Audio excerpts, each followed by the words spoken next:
If it is the dirty element that gives pleasure to the act of lust, then the dirtier it is, the more pleasurable it is bound to be. Sensual excess drives out pity in man.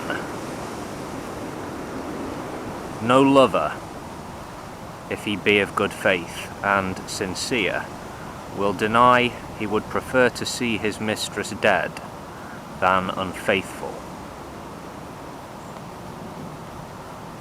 My manner of thinking, so you say, cannot be approved.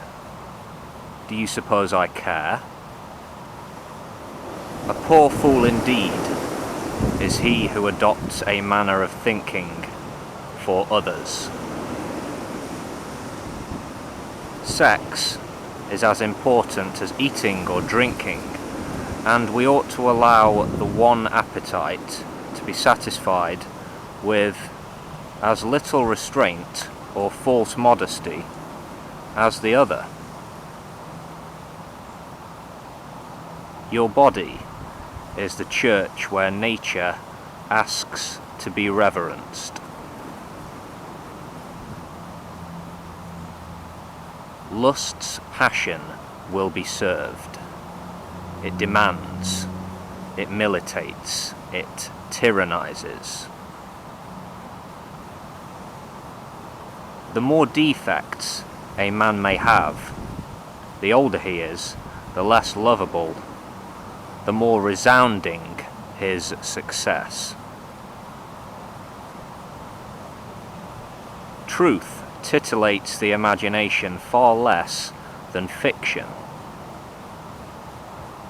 All is theft. All is unceasing and rigorous competition in nature. The desire to make off with the substance of others is the foremost, the most legitimate passion nature has bred into us, and without doubt, the most agreeable one. There is no God. Nature sufficeth unto herself. In no wise hath she need of an author. To judge from the notions expounded by theologians, one must conclude that God created most men simply with a view to crowding hell. All universal moral principles are idle fancies. Till the infallibility of human judgments shall have been proved to me, I shall demand the abolition of the penalty of death. It is not my mode of thought that has caused my misfortunes, but the mode of thought of others. So long as the laws remain such as they are today, employ some discretion. Loud opinion forces us to do so, but in privacy and silence let us compensate ourselves for that cruel chastity we are obliged to display in public. There is no more lively sensation than that of pain. Its impressions are certain and dependable.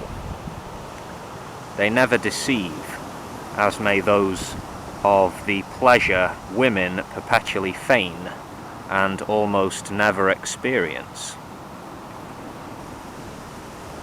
I've already told you, the only way to a woman's heart is along the path of torment.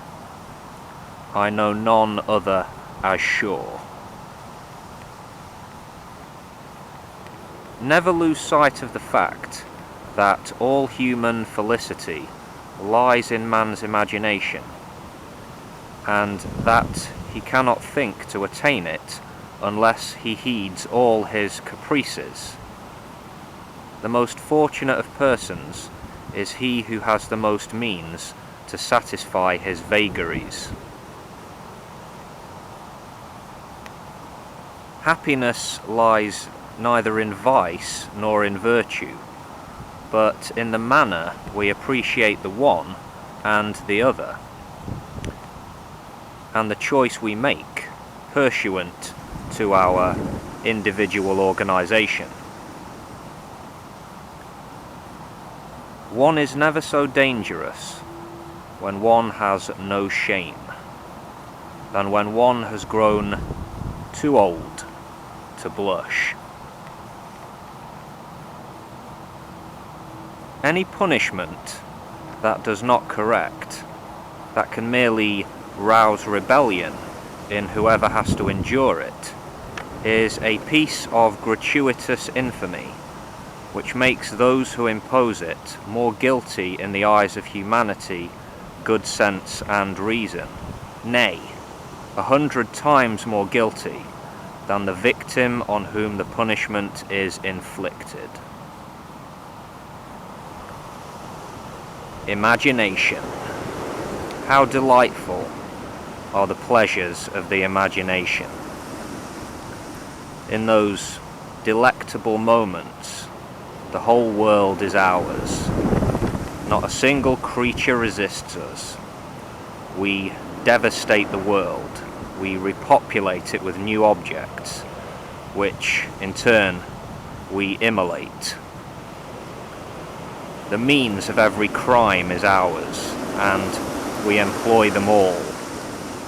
We multiply the horror 100-fold.